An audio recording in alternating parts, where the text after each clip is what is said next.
Assalamualaikum warahmatullahi wabarakatuh.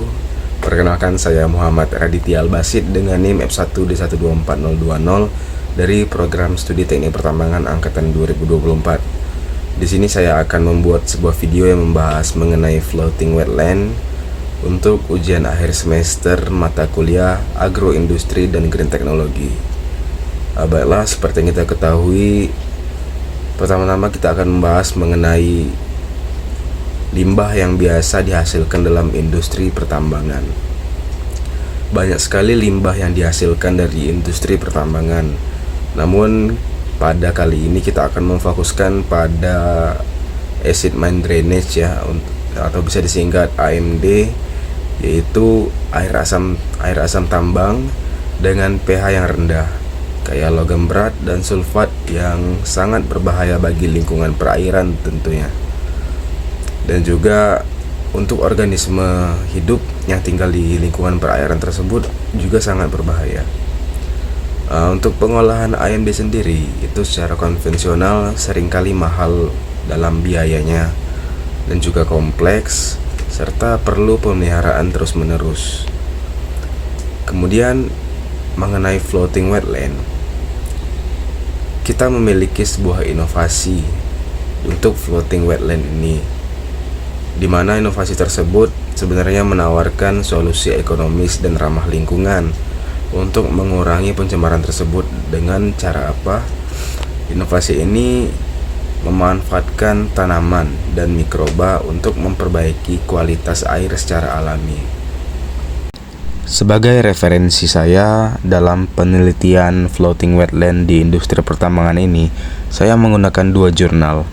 Yang pertama ada Journal of Biosciences dengan judul Phytoremediations of Acid Mine Drainage with Melaleuca cajuputi, Nauclea orientalis, and Vetiveria zizanioides in Floating Treatment Wetland. Kemudian yang kedua, saya menggunakan jurnal dengan judul Floating Wetland Treatment of Acid Mine Drainage using Eichhornia crassips atau Water Hyacinth. Pada jurnal yang pertama, alat dan bahan yang digunakan pada penelitian di dalam jurnal tersebut, yang pertama adalah kontainer dengan ukuran 70 x 50 x 37 cm sebagai kolam uji. Yang kedua ada media terapung. Dalam hal ini, media terapungnya merupakan sebuah styrofoam dengan campuran minyak sawit kosong dan pupuk kandang sebagai substrat tumbuh. Kemudian ada tanaman Hypera cumulator. Dalam hal ini yaitu Melaleuca cajuputi, Nauclea orientalis, dan Vetiveria zizanioides. Kemudian ada larutan AMD sintetis sebagai limbah awal.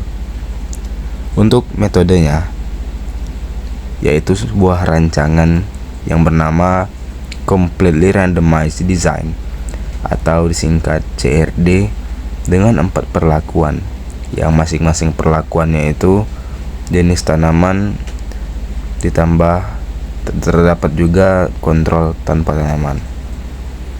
Kemudian setiap perlakuan itu diulang sampai 3 kali percobaan, dan parameter yang diukur merupakan pH, konsentrasi logam, dan BOD sebelum dan setelah perlakuan selama periode uji. Kemudian yang penelitian pada jurnal kedua dengan Eichhornia crassips, itu alat dan bahannya ada sistem microfloating wetland dengan tanaman eceng gondok atau nama ilmiahnya Eichhornia crassips itu. Kemudian yang kedua adalah AMD dengan konsentrasi Cu dan CD sebagai limbah ujinya. Yang ketiga, alat ukur laboratorium. Dan pada jurnal kedua ini, metode yang digunakan yaitu eceng gondoknya ditanam di sebuah platform terapung. Kemudian air AMD-nya diamati per 24 jam untuk melihat perubahan-perubahan dari konsentrasi logamnya.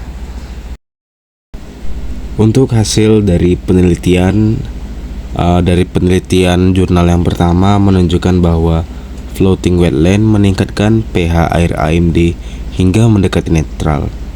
Kemudian penurunan logam Mn terlarut itu mencapai 75,31 sampai 90,74% setelah masa perlakuan. Kemudian sistem FTW-nya itu menunjukkan peningkatan BOD antara 61,08 sampai 79,71%, yang mana hal ini menunjukkan bahwa aktivitas biologis dalam sistem. Kemudian hasil yang didapat dari penelitian di jurnal kedua itu menunjukkan bahwa eceng gondok mampu mengurangi konsentrasi Cu dan CD dari AMD. Kemudian penurunan logam yang konsisten itu terlihat dalam kurun waktu 24 sampai 48 jam pertama. Meskipun toleransi tanaman terhadap logam yang sangat tinggi terbatas. Jadi floating wetlands itu bekerja melalui kombinasi yang mekanismenya yang pertama itu phytoremediations, yang mana akar tanamannya menyerap dan mengakumulasi logam berat dari air. Yang kedua, mekanisme mikroba akar, yang mana biofilm mikroba pada akar itu membantu degradasi polutan dan transformasi kimianya. Kemudian peningkatan pH, di mana akar dan substrat organik itu membantu menetralkan kesamaan AMD. Kemudian implikasi dari jurnal yang pertama itu bisa kita ambil bahwa biayanya lebih rendah dibandingkan metode konvensional seperti penambahan bahan kimia yang aktif. Yang kedua, metode ini ramah lingkungan karena menggunakan tanaman dan proses yang alami. Namun, pertumbuhan dari tanamannya sangat bergantung pada kondisi pH, suhu, dan juga konsentrasi polutan. Namun jika terlalu ekstrim, efektivitas akan menurun atau tanamannya akan mati. Kemudian kesimpulan dari video kali ini ada dua. Yang pertama, floating wetland efektif meningkatkan kualitas air AMD dan mengurangi beberapa polutan utama seperti logam berat. Kemudian hasil menunjukkan bahwa FTW ini dapat menjadi sebuah solusi yang pasif, berkelanjutan dan juga efisien untuk pengolahan limbah pertambangan. Kelemahan dan keunggulan dari metode-metode yang telah kita diskusikan. Keunggulannya yang pertama itu biaya operasionalnya itu rendah dibandingkan dengan teknologi-teknologi lainnya yang aktif. Kemudian teknologinya alami, yang mana membuat lebih ramah lingkungan dan dapat diterapkan di lahan yang terbuka.